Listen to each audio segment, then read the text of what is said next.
BA पास करने के बाद चंद्र प्रकाश को एक ट्यूशन करने के सिवा कुछ ना सूझा। इनकी माँ पहले ही मर चुकी थी।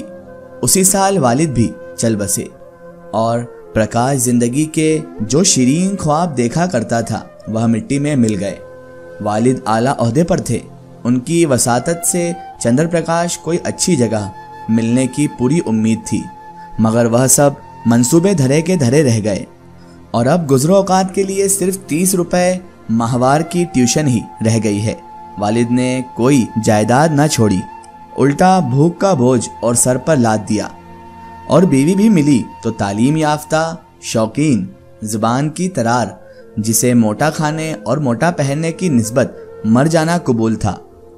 चंद्र प्रकाश को 30 की नौकरी करते शर्म आती थी, लेकिन ठाकुर साहब ने रहने के लिए मकान देकर उनके आंसू पोंछ दिए।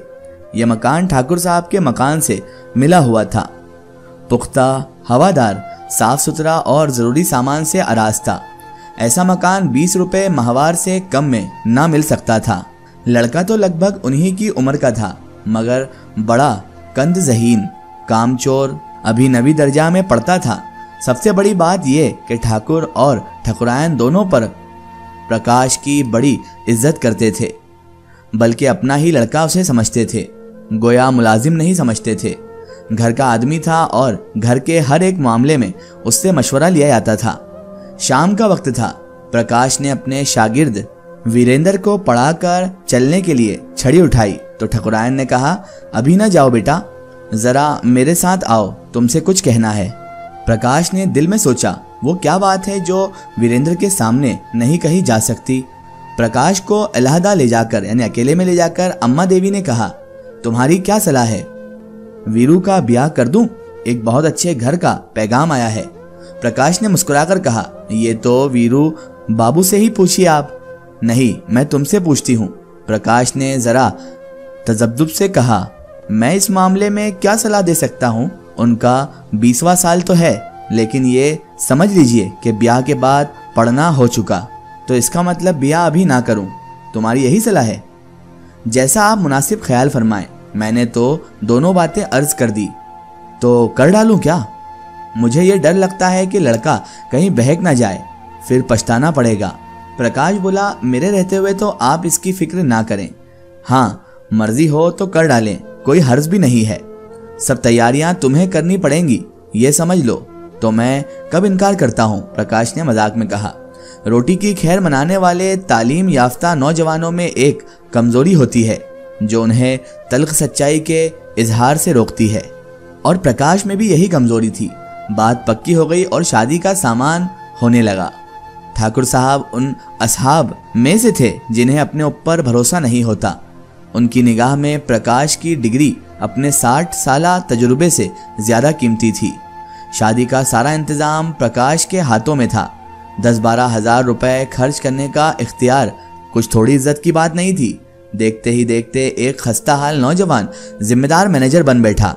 कहीं बजाज उसे सलाम करने आया है, कहीं मोहल्ले का बनिया घेरे हुए है, कहीं गैस और शामियाने वाला खुशामदीद कर रहा है।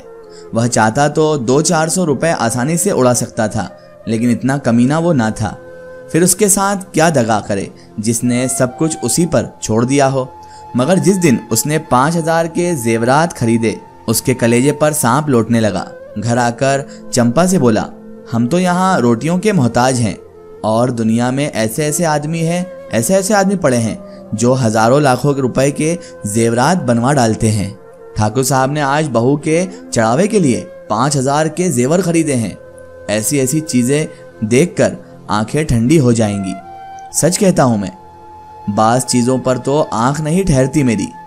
चंपा हासदाना यानी जलन वाले लहजे में बोली, ओहो, हमें क्या करना है? जिन्हें ईश्वर ने दिया है वह पहने, यहाँ तो रो रो कर मरने को पैदा हुए हैं। चंद्र प्रकाश, यही लोग मजे उड़ाते हैं, न कमाना न धमाना, बाप दादा छोड़कर गए हैं, मजे से खाते हैं और चैन करते हैं। इसीलिए मैं कहता हूँ, ईश्वर बड़ा गैर मुनसिब है। चंपा अपना अपना मुकद्दर है। चंपा कहने लगी, ईश्वर का क्या कसूर है इसमें? तुम्हारे बाप दादा छोड़ गए होते तो तुम भी मजे उड़ाते। यहाँ तो रोजमर्रा का खर्चा चलाना मुश्किल है। गहने कपड़े कौन रोए? कोई ढंग की साड़ी भी नहीं है कि किसी भले आदमी के घर जाना हो तो पहन लूं। मैं तो इसी सोच में हूँ कि ठकुरायन के यहाँ शादी में कैसे जाऊंगी। सोचती हूँ बीमार पड़ जाती हूँ तो जान पछती। ये कहते कहते उसकी आंखें भर आई। प्रकाश ने तसल्ली दी, साड़ी तुम्हारे लिए जरूर लाऊंगा। ये मुसीबत के दिन हमेशा ना रहेंगे। जिंदा रहा तो एक दिन तुम सर से पांव तक जेवर से लदी होगी।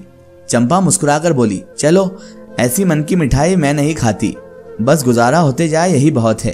प्रकाश ने चंपा की बात सुनकर शर्म और हया से सर झुका लिया। चंपा उसे इतना काहिल अलवजूद समझती है। रात को दोनों खाना खाकर सोए तो प्रकाश ने फिर जेवरों का जिक्र छेड़ा। जेवर उसकी आंखों में बसे हुए थे। उस शहर में ऐसे बढ़िया जेवर बनते हैं, मुझे उसकी उम्मीद न थी। चंपा ने कहा, कोई और बात करो, जेवरों की बात सुनकर दिल जलता है। ऐसी चीजें तुम पहनो तो रानी मालूम होने लगो। चंपा बोली, जेवरों से क्या खूबसूरती मालूम होती है? मैंने तो ऐसी बहुत सी औरतें देखी हैं जो जेवर पहनकर भी भद्दी मालूम होती हैं। ठाकुर साहब भी मतलब के यार मालूम होते हैं। ये ना हुआ कि कहते तुम इसमें से कोई चंपा के लिए लेते जाओ। तुम कैसी बच्चों की सी बातें करते हो। चंपा चिढ़कर बोली। तो वो बोला, इसमें बचपन की क्या बात है? कोई फराख दिल आदमी कभी इतनी कंजूसी ना करता। मैंने सच्ची कोई नहीं देखा जो अपनी बहू के जेवर किसी गैर को बख्श दे। मैं गैर नहीं हूँ, हम दोनों एक ही मकान में रहते हैं। मैं उनके लड़के को पढ़ाता हूँ और शादी का सारा इंतजाम कर रहा हूँ। अगर 100-200 की चीज दे दें मुझे तो कौन सी बड़ी बात हो जाएगी। मगर अहले सरूद का दिल दौलत के बोझ से दबकर सिकुड़ जाता है। इसमें सखावत और फराख हौसलगी के लिए जगह ही नहीं रहती। यकायक प्रकाश चारपाई से उठकर खड़ा हुआ और बोला, आह, चंपा के नाजुक जिस्म पर एक गहना भी नहीं, फिर भी वह कितनी शाकिर है। उसे चंपा पर रहम आ गया। यही तो खाने पीने की उम्र है और इस उम्र में इस बेचारी को हर एक चीज के लिए तरसना पड़ता है। वह दबे पांव घर से बाहर छत पर आया। ठाकुर साहब की छत उस छत से मिली हुई थी।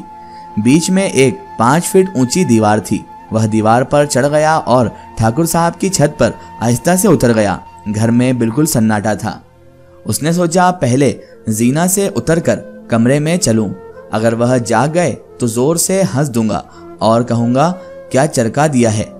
कह दूंगा मेरे घर की छत से कोई आदमी इधर आता दिखाई दिया, इसलिए मैं भी उसके पीछे पीछे आया कि देखूं ये क्या कर रहा है। किसी को मुझ पर शक भी नहीं होगा। अगर संदूक की कुंजी मिल गई तो पोबारा है। सब नौकरों पर शुबा करेंगे, उन्हें नौकरों पर ही शक होगा। मैं भी कहूंगा, साहब नौकरों की हरकत है, इनके सिवा और कौन ले जा सकता है। मैं नलवा निकल जाऊंगा। शादी के बाद कोई दूसरा घर ले लूंगा, फिर आहिस्ता आहिस्ता एक एक जेवर चंपा को दूंगा, जिससे कोई शक ना गुजरेगा। इसका एक स्टोरी हम देखेंगे इसके अगले पार्ट में।